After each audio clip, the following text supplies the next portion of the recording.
सभी का हार्दिक अभिनंदन। आचार्य परवर स्वामी एएस विज्ञानाचार्य जी, उनके साथ आए भगत जी, श्री प्रेम नारायण जी और साधकगण मदन गिरी जी जो भी यहाँ पर उपस्थित हैं, हम उनका हार्दिक अभिनंदन करते हैं और उनके विशाल हृदयता के कारण आज हम सब यहाँ हैं। किसी को इतना खुले दिल से स्वीकार करना और सब कुछ दे देना उसको कि आपको जैसे करना है वैसे करो, ये कहीं देखा नहीं है। पत्री मैडम खुद कह रही है कि ऐसा मैंने अपने लाइफ टाइम में नहीं देखा है, क्योंकि पत्री सर इतने संतों से मिले हैं अपने जीवन काल में और इतने ऑर्गेनाइजेशंस में गए हैं, उनको अपने प्लेटफॉर्म पे बुलाया है, लेकिन ऐसा संगम कहीं नहीं हुआ। और पत्री मैडम का ये कहना है कि कभी उन्होंने पत्री मैडम को ये नहीं कहा कि आप इस संत के पास जाइए या उनसे मिलिए, कभी मैडम को कहीं नहीं भेजा, कहीं नहीं कहा जाने के लिए। लेकिन जब वो वृंदावन से गए वापस बैंगलोर, तो पत्री मैडम को उन्होंने फोर्स किया कि एक बार जाइए, एक बार वृंदावन जाइए और आचार्य जी से मिलिए। ये नहीं कि वृंदावन जाइए, वृंदावन जाके आचार्य जी से मिलिए एक बार, और कुछ नहीं कहा। तो संतों की भाषा होती है मौन की, वो बस एक बीज डाल देते हैं, वो अपने आप प्रस्फुटित होता है और समय आने पर उसमें फल लग जाते हैं। तो वो जो एक बीज पत्री सर डाल के गए, जो आचार्य जी की और पत्री जी की भेंट हुई, ये पता नहीं क्या ब्रह्मांड की योजना थी। ये दोनों आध्यात्मिक वैज्ञानिक ही जानते हैं, हम कितना भी क्यास लगाएं हम नहीं लगा सकते कि क्या इन दोनों के बीच में आपस में ये हुआ है, कॉन्ट्रैक्ट कहो, एग्रीमेंट कहो या योजना ब्रह्मांड की कहो। तो ये और पत्री मैडम को सिर्फ उसका एक हिंट भी नहीं दिया, सिर्फ ये कहा कि जाके मिलो। और समय आया जब वो बीज प्रस्फुटित हुआ और ये कार्यक्रम का रूप लिया, और जहाँ हरिहर ध्यान महोत्सव 3 हो चुके हैं, अभी अगली बार शिवरात्रि पर फिर हरिहर ध्यान महोत्सव होगा। पत्री मैडम उसके डेट्स अनाउंस करेंगी। और ये पिरामिड का आना, अद्भुत पिरामिड 3 अक्टूबर 2024 को इसका भूमि पूजन हुआ था छत पे, और 3 अक्टूबर 2025 तक एक साल के अंदर अंदर ये पूरा, जैसे कहते हैं ना, यूनिवर्सल शिप बन के तैयार हो। ये शिप है, ये एस्ट्रल वर्ल्ड्स में जाने का शिप है। जोरदार स्वागत करिए पत्री मैडम का।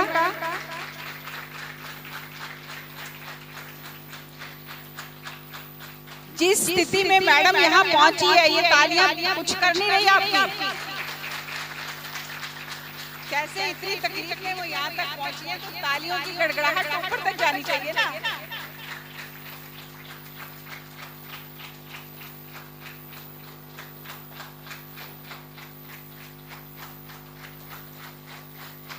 मैडम का वृंदावन आने का इतना मन था,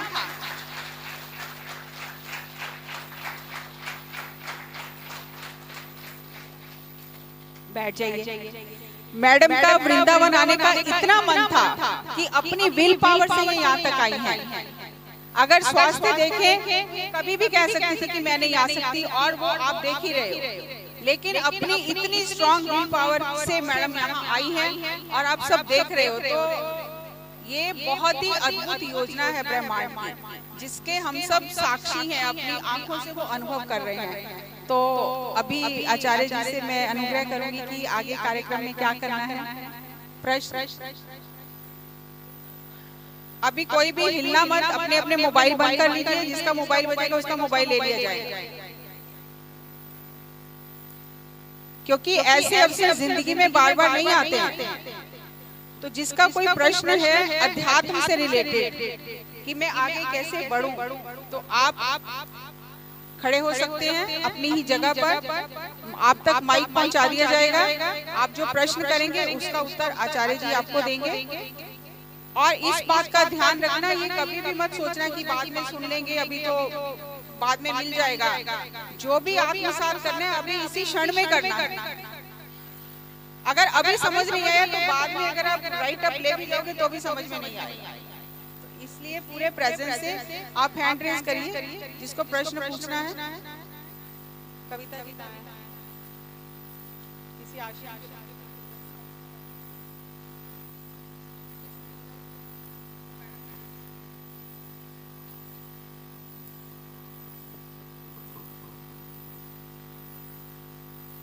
हृदय से वंदन। मैं सिर्फ ये पूछना चाहती हूँ कि एक स्थिति के बाद ना ध्यान या कुछ भी करने का मन नहीं करता, आलस कहें या क्या कहें, बंधन सा लगने लग जाता है। तो अपनी आध्यात्मिक उन्नति के लिए क्या कर सकते हैं?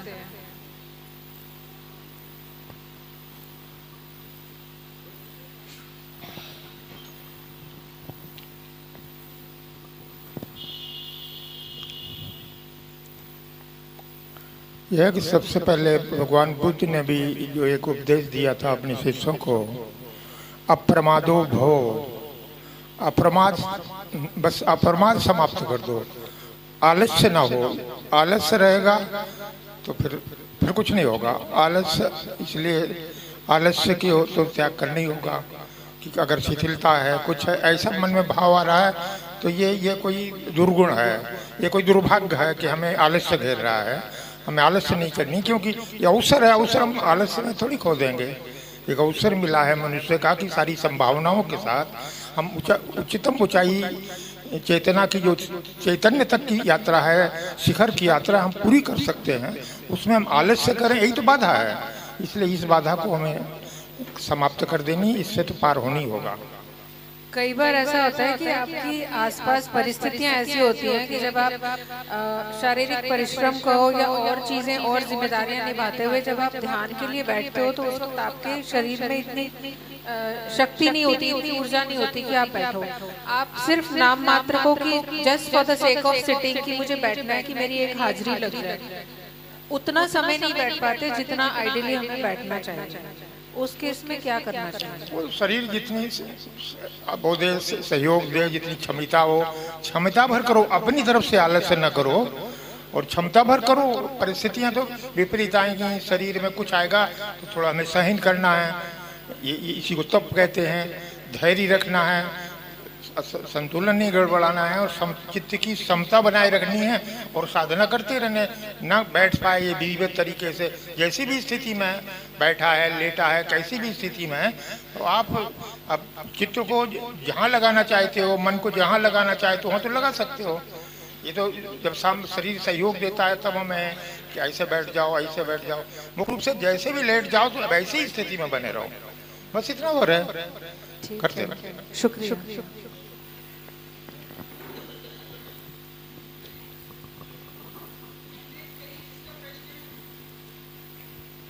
और किसी का कोई प्रश्न?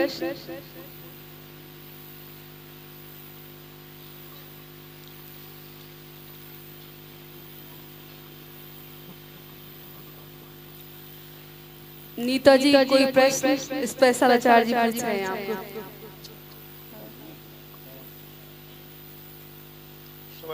सुबह आपने मुझे पूछ लो, वो दे दो माइक, ये वाला।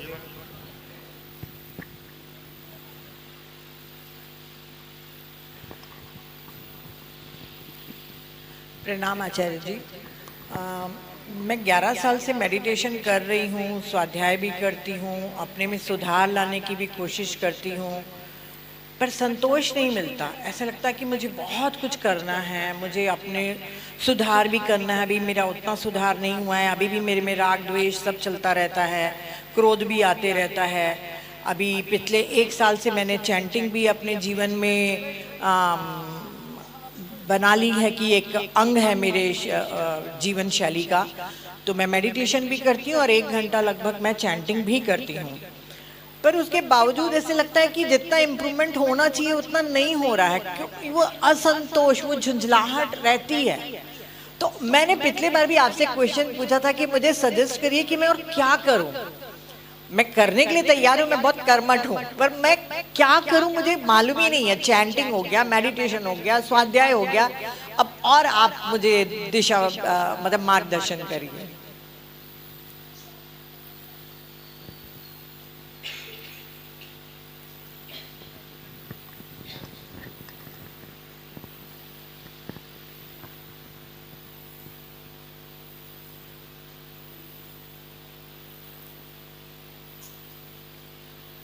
लक्ष्य पर विचार करें, लक्ष्य पर विचार करें। जाना कहाँ है, संतोष क्यों नहीं है।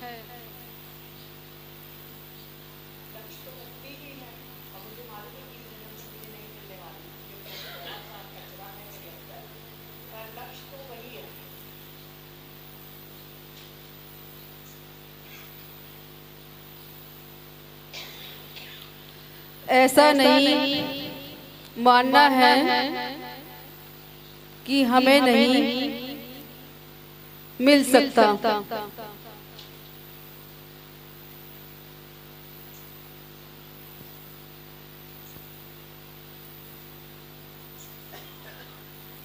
मानो तन पाकर मोक्ष के दरवाजे पर बैठा है जीव। मनुष्य का शरीर पाकर मोक्ष के दरवाजे पर बैठा है जीव।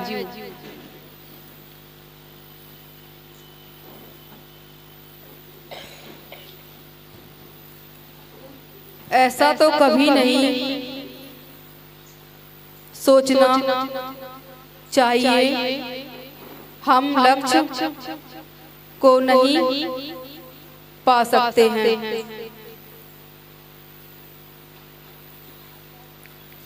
इसी जन्म में पाना है, ऐसा लक्ष्य रखना है कि इसी जन्म में पाना है।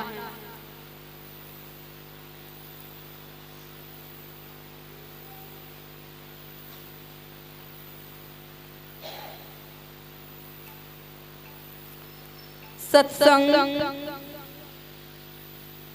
करने से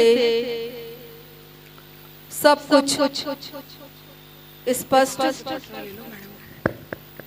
होने लगता है।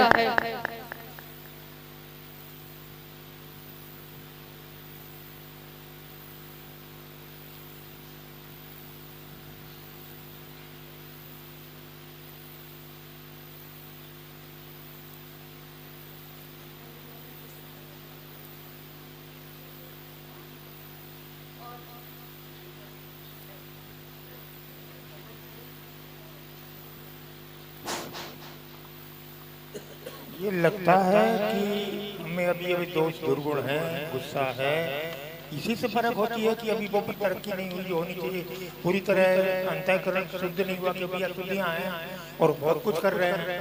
तो कहीं ना कहीं ऐसा लगता है कि कोई और प्रोसेस है जिससे ये इस बाधाओं को, इस अशुद्धियों को निकाला जा सकता है।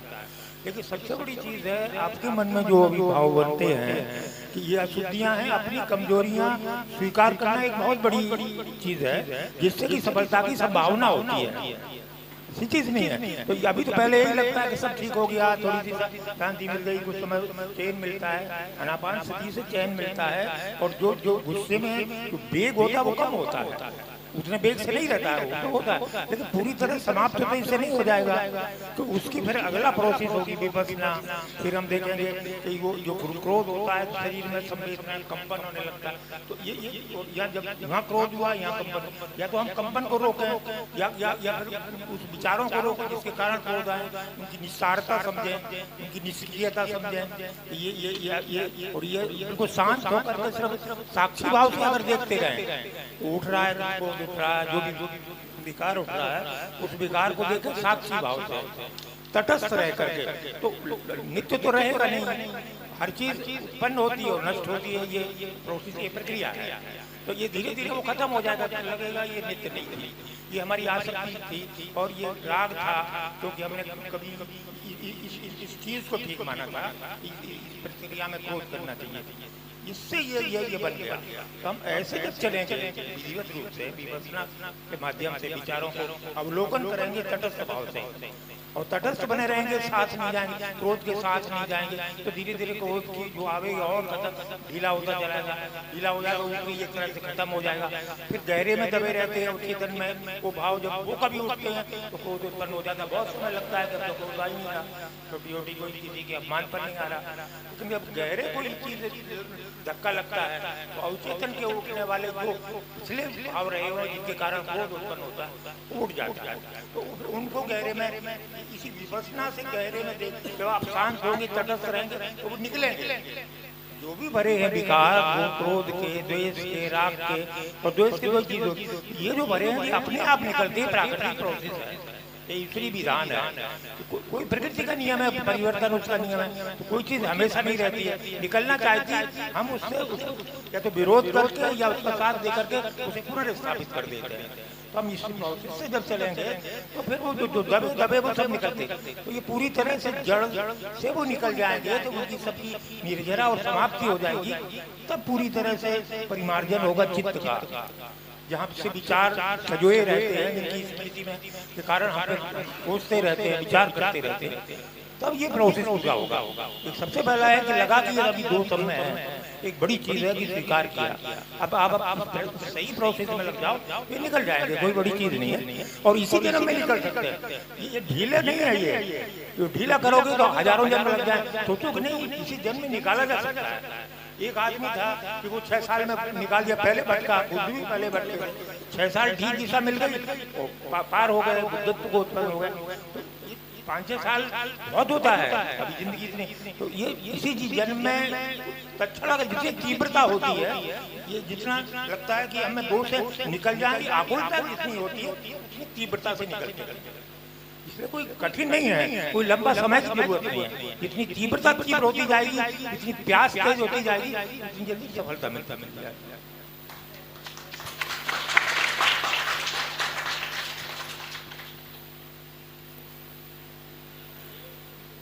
समझ में आ गया आपको?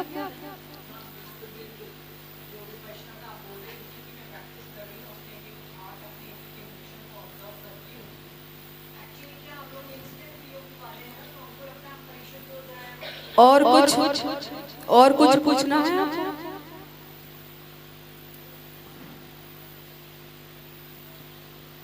किसी और को कोई प्रश्न पूछना है?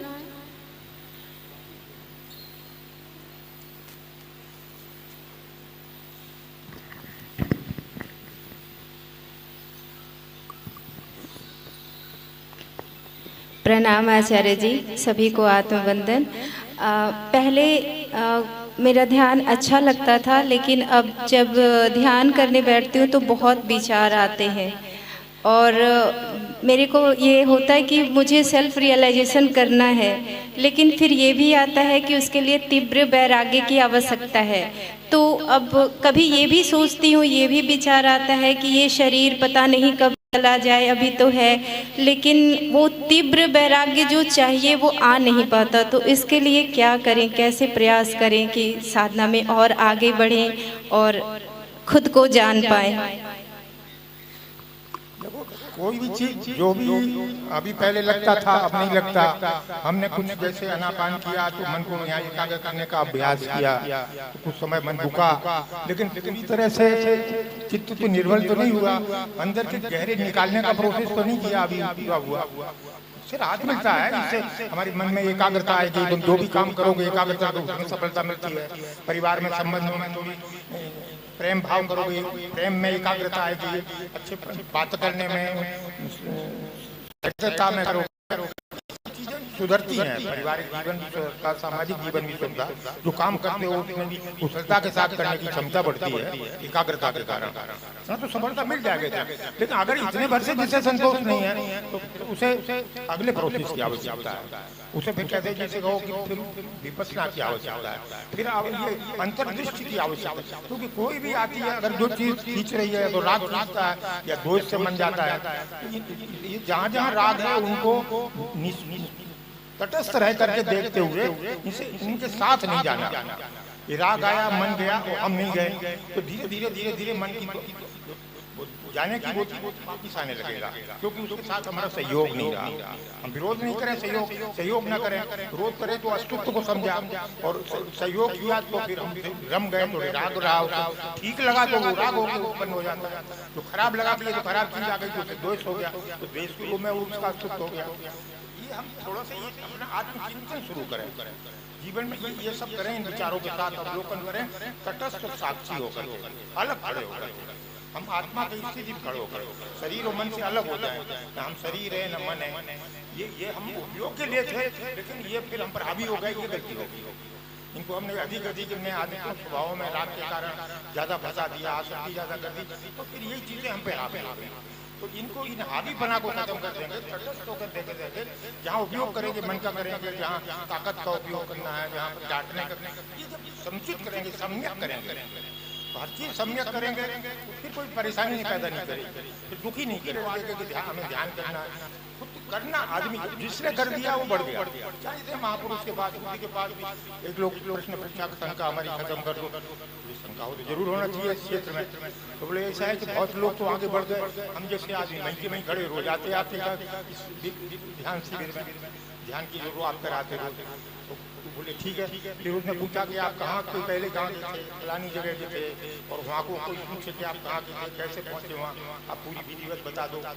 फिर कोई तुमसे पूछे साल भर बाद क्या कितने आदमी गए, गया तो कोई नहीं, गाँव जब चले कब जाएगा आदमी, जब वो पहले चलेगा फला जगह जो बताइए, वहाँ से दूसरी बस पकड़ी वहाँ जाएगा, चलेगा तभी तो पहुँचेगा, कहीं नहीं। जब महापुरुष के पास करो, अब उन्हें बता दी, विधियाँ बता दें, सब बता दें, चलो बिल्कुल नहीं, तो चलना तो खुद होता है, क्योंकि हमने उलझाया अपनी किसी मंदता के कारण, कुसंग के कारण, किसी भी गलती भूल के कारण, जैसे भी किया हमने इसे फंसाया, किसी को लगाव करके अच्छा मान करके उसे राग रंजित कर दिया, उसमें आसक्त हो गए, किसी को खराब माना तो उससे द्वेष पैदा करके उससे घृणा पैदा करके, पूरा चित्त को हमने चित्त के जो संस्कार इनको हमने सब दिए, इनके करता हम हैं, तो अब हमें कुछ करके ही नहीं हटाएंगे, दूसरा नहीं हटाएगा, ना हाथ धर के, ना अपने आप छोटी सी पूजा कर, छोटी पूजा से ये नहीं आ गया, क्योंकि अगर एक कोई चीज आ जाए, कोई हाथ धर के तुम्हें ठीक भी कर ले, मान भी लो, तो कोई दूसरा गलत हाथ धर के फिर बर्बाद कर दे,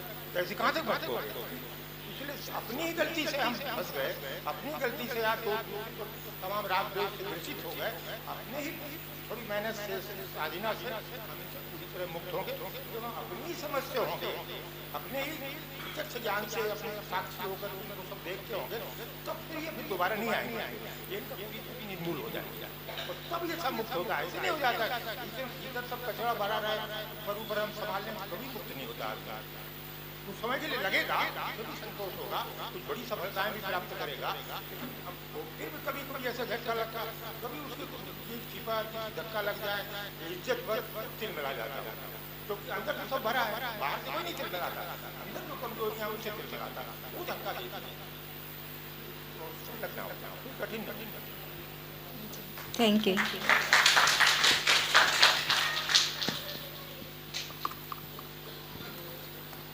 आप पूछिए।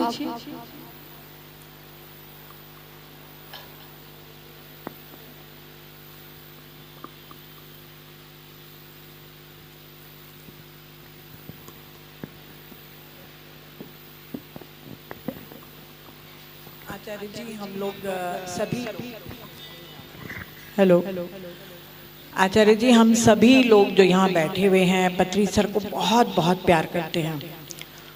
उनका नाम भी लेते हैं तो हम लोग इमोशनल हो जाते हैं, क्योंकि उन्होंने इतना हमारी लाइफ को चेंज किया। वो चले गए, उसके बाद हम सभी लोग आपसे कनेक्ट हुए, तो उनको हम आप में ही देखते हैं। तो कभी कभी मन में ऐसा लगता है कि वो क्या आपके द्वारा हमारे से कनेक्टेड है तो ये बहुत मेटाफिजिकल प्रश्न, पर कभी कभी मन को शांत करने के लिए ऐसा क्वेश्चन पूछना पड़ता है कि पत्री सर क्या आपके द्वारा हमारे साथ कनेक्टेड हैं?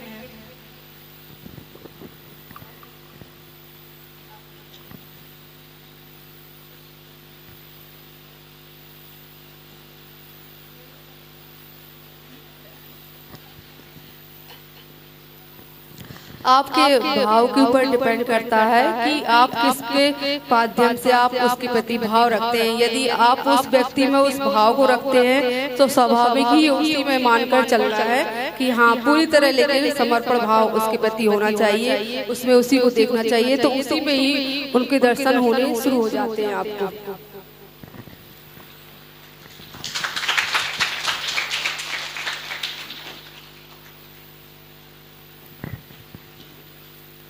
और किसी का कोई प्रश्न?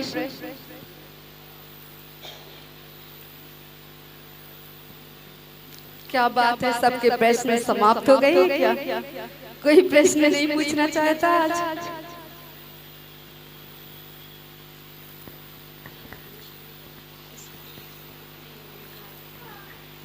कोई प्रश्न नहीं है, सब समाधान हो गया, सबका समाधान हो गया।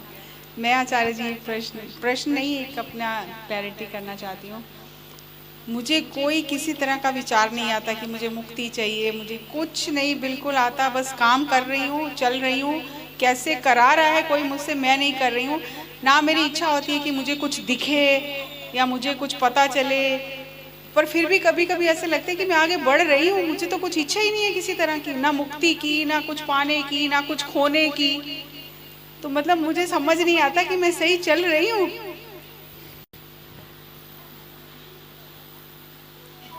देखो ये होती है सहज स्थिति, जैसे सब चीजें सहज समाधि कहते हैं, सहज अवस्था कहते हैं। तो ये अच्छी स्थिति होती है क्योंकि उसमें कोई व्यथितता ना हो, अशांतपना ना हो, और वो अपना समर्पित भाव से चलता रहे, ये मान कर चलता रहे अपने आप को हम समर्पित किया हमने उस अस्तित्व को, अब अस्तित्व हमसे जैसा करा है हम करते चले जाएंगे। ये ऐसा उसका अपना सोच हो तो फिर जैसा भी होगा वो उसकी सहजता से होगा सब, फिर उसे कुछ करने की जरूरत नहीं होती है। Thank you.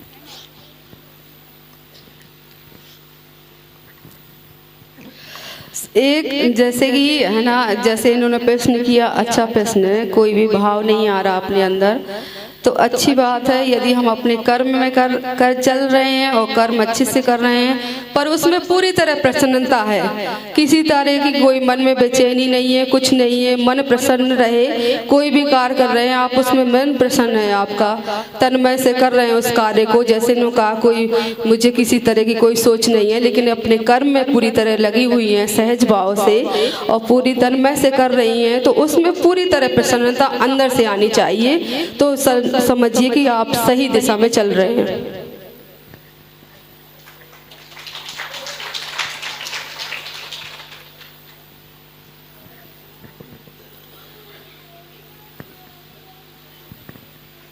सभी को प्रणाम। मेरा ये प्रश्न है कि मुझे विचार बहुत ज़्यादा आते हैं, तो उनको कम कैसे करें?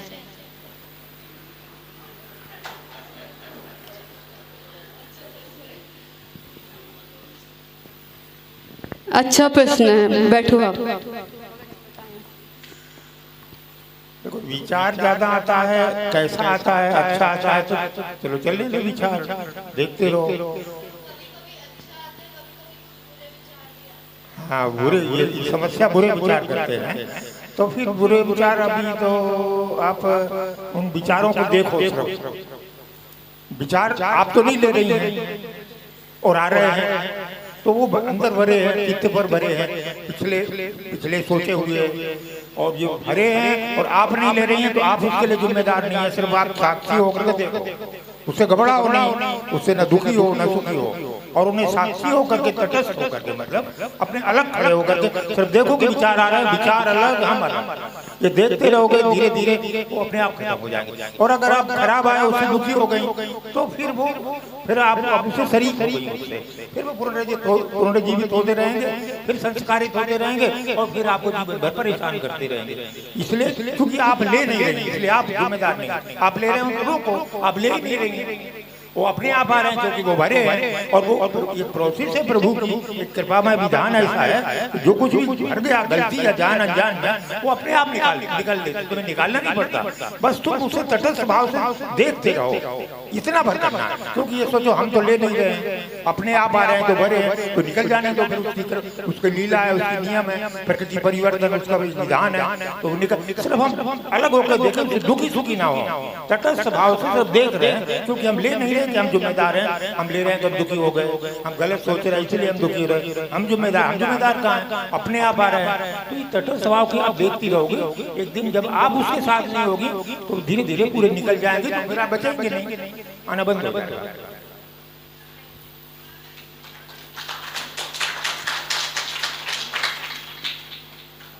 और किसी प्रश्न पूछना है? आत्मवंदन सभी को।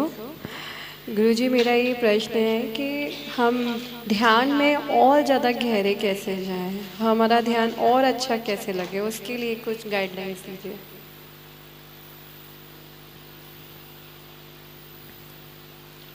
उसके लिए थोड़ा अभ्यास बढ़ाते चले जाओ और तटस्थ होकर के ये सब जो कुछ भी घटे, जो कुछ भी ये आपके ये विचारों में भावों में आए, उसको देखते जाओ, क्योंकि आप नहीं कर रहे हैं, ये घट रहा है, अपने आप घट रहा है, और जो घटेगा वो उसका उदय होता है, वो नष्ट हो जाता है, स्थायी नहीं रहता है, वो सब चला जाएगा, फिर खालीपन होगा तो कभी स्थिर हो जाएगा, नहीं बचेगा तब गहरा जाएगा।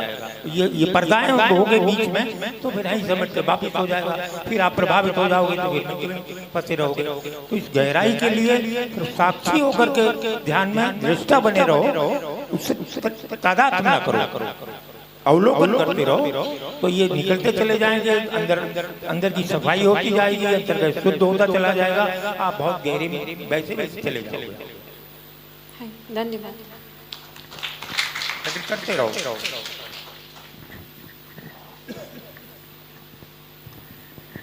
और किसी का कोई प्रश्न?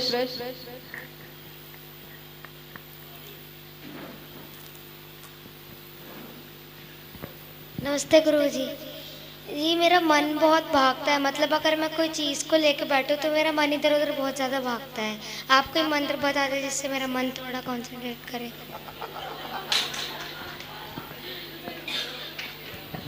Very nice. इसके बाद इसके लिए एक बार जोरदार तालियां बजाइए। तो ये जो मन आपका आप तो नहीं चाह रहे हो, वो भाग रहा है, तो वो भाग रहा है, तो कोई पकड़ लो, मंत्र ही पकड़ने का तुम्हारा भाव है, कोई ईश्वर का नाम पकड़ लो और उस नाम पर बार बार लेते रहो। मन वहाँ भागे, वहाँ से हटा के उसमें लगाते रहो, और जहाँ भाग रहा है दुखी सुखी ना हो, उससे अपनी समता बनाए रखो, शांति बनाए रखो, धैर्य बनाए रखो, व्यथित मत हो, और सिर्फ उसे लगाते रहो बेर बेर, क्योंकि मन भाग रहा है, मन अलग है, तुम्हें लग रहा है कि मन भाग रहा है, हम नहीं भाग रहे हैं, तुम अलग महसूस कर रहे हो, तो अपने अलग खड़े होकर के इनका तटस्थ भाव से अवलोकन करते हो, उसे बेर बेर लगाते रहो। ये कर लेते हो, श्वास का कर लेते हो, इसमें लगाते रहो, नाम का कर लेते हो, जाप में लगाते रहो, कोई प्रभु का नाम लो और वहाँ बेर बेर बेर बेर उसकी पुनरावृत्ति, उसको बस प्रभावित नहीं होगे तो वो खाली हो जाएगा, फिर भागेगा नहीं। फिर तुम ना भी लगाओ, जहाँ लगाओ वहाँ लगने लगेगा, पढ़ाई में लगाओ, पढ़ाई में लगने लगेगा। अभी वो थोड़ा स्वचालित हो गया, तो उसे अब ऐसे कंट्रोल करो, और उससे ये मत सोचो कि ये तो अलग चीज है, इसमें आदत पड़ गई है और ये हरी है इसलिए निकल रही है। अपने अलग खड़े होकर के उसको अवलोकन करते रहो, धीरे धीरे निकल जाएगी, फिर एकाग्र होगा, जो भी काम करो, पढ़ाई लिखाई, उसमें फिर लगने। गुरुजी का समय हो गया है, वो अपनी साधना में जाएंगे, बाकी हम चर्चा करते रहेंगे। भगत जी हमारे साथ हैं। पुस्तक का विमोचन, थोड़ा 1 मिनट, पुस्तक का विमोचन।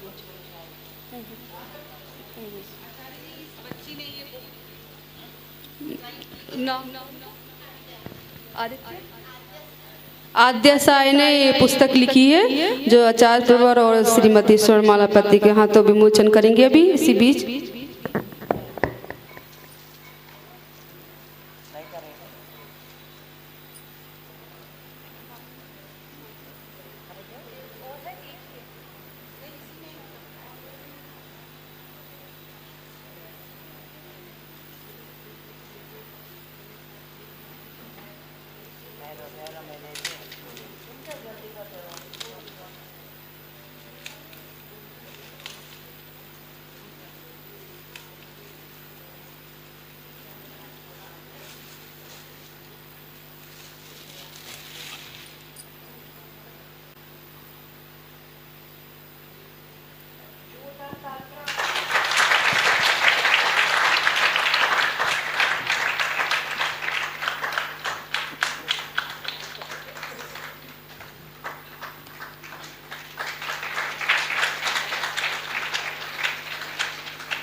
पवन जी की लिखी हुई ना कविता की बुक है, आपके लिए दे रही हूँ।